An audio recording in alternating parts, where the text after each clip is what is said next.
Hey guys, Richard here with eBike Reviews and Adventures. In today's video, I'm going to share with you the #1 spec that you need to be looking for when you purchase an e-bike. Because it also happens to be the #1 mistake that manufacturers make when they're designing and building these e-bikes. Let's get into the video. Alright, let's consider for a moment you're out there shopping for a new e-bike. One of the things you're looking for is overall style and design, whether you want a road bike, a mountain style bike, a trike, or something like that, right? But beyond that, then you start looking at things like, oh, tire size, do I want a 20 or 26 inch? Do I want a 750 watt motor? Do I want a 500 watt motor? How big is the battery? Those are the common things that people look at when they get ready to buy a bike. And then they ask for personal opinions from others and, hey, how do you like it? What do you think? And, from there, people go out there and start making buying decisions. And a lot of people don't take into consideration some of the smaller details, like whether it has a thumb throttle, twist throttle, what kind of suspension it has, what kind of brakes it has, is it manual brakes or hydraulic brakes? But that's okay. Those are all smaller items that we can kind of live with depending on however the bike shows up, right? But here's the deal. There's an important spec, and here's the thing.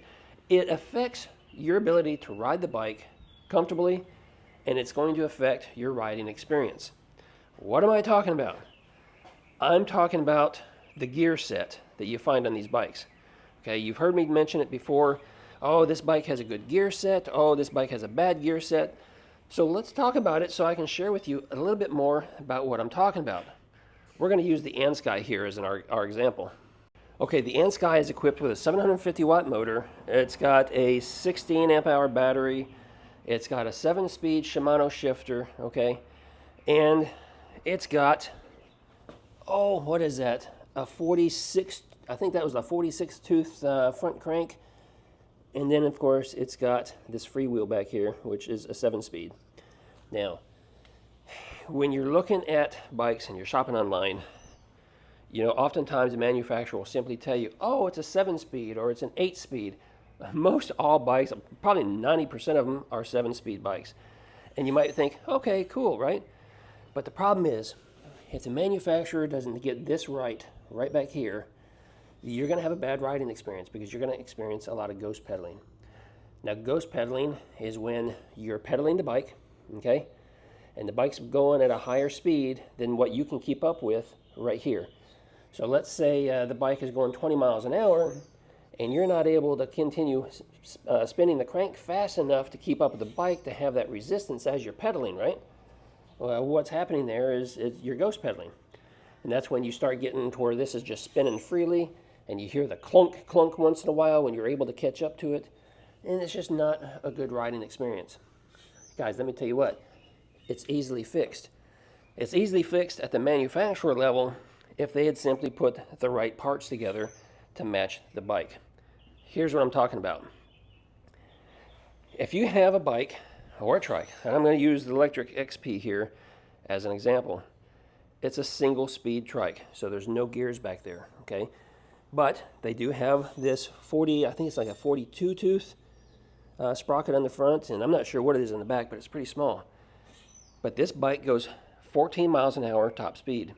Now, when you get on this bike and you start pedaling it, when you get up to about 8-9 miles an hour, you're already pedaling really fast. And so when you get up to 10-11 miles an hour or so, by that point, you might as well just sit back, relax, and use the throttle only if you want to go to the maximum speed of 14 miles per hour. And most of us don't want to do that. A lot of people like to pedal. You want to be able to cruise right along and even reach the maximum speed for that particular bike or trike and not have any ghost pedaling. To be able to pedal along with it, right? That's all we ask for. That's what we would expect out of a bike that we purchase, especially when we're spending this kind of money on a bike. So getting back over here to the Ansky. The Ansky is capable of 28 miles per hour. When you ride this bike, because it has what's called a 14 by 28 freewheel, that means there's 14 teeth right here on this first sprocket, okay? And a total of 28 up here on this larger sprocket. It's in 7th gear right now, so it's in the highest gear. And because there's only 14 teeth there, What that means is, or what that equals, is when you're pedaling this bike, when you start to reach that 18 to 20 miles an hour range, you'll start to feel the ghost pedaling kick in. And anything above that, you just can't pedal fast enough in order to keep up with the bike. And that's just a shame, because this bike is designed with this motor and controller that it has. It's designed to go up to 28 miles per hour. You just can't anywhere comfortably pedal fast enough to reach that.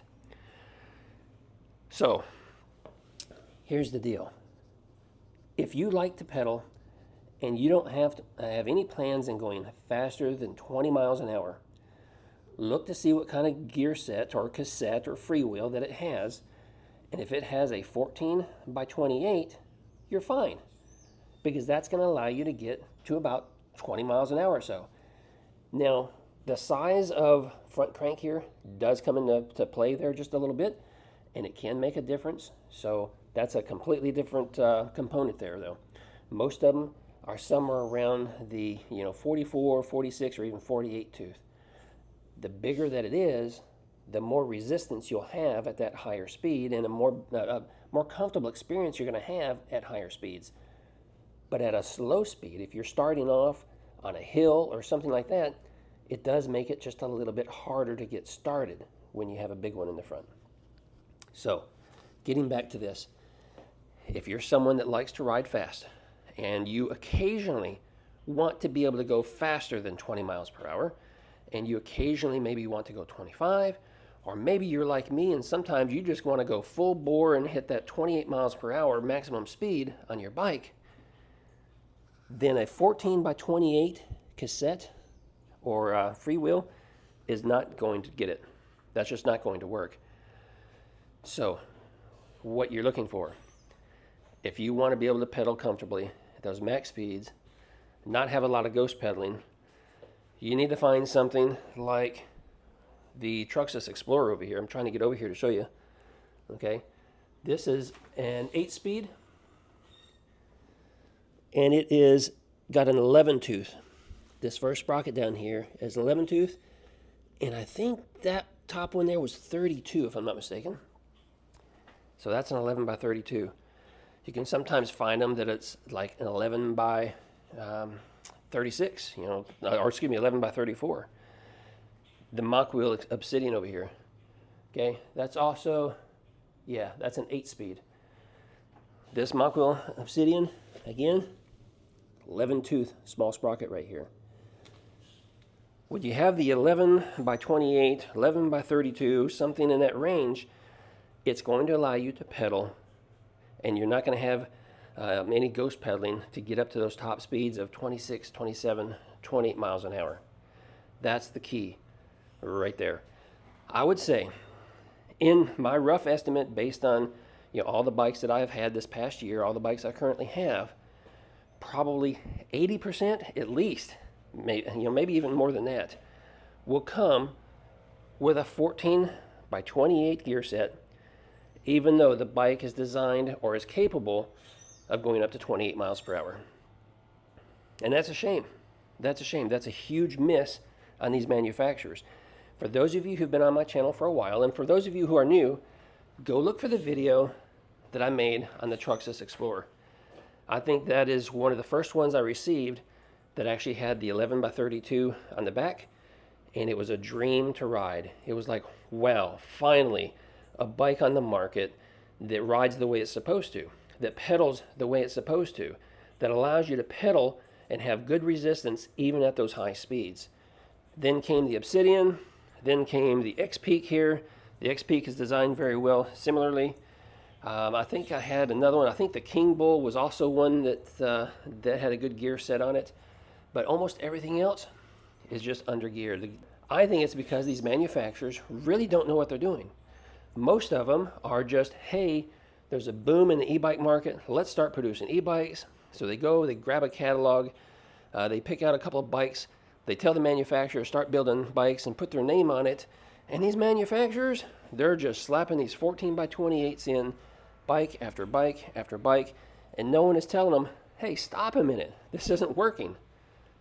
So I'm trying to do my part. I've talked to several manufacturers, okay? Mooncool is another one. I've talked to several and told them, hey, you know what? You need to change this.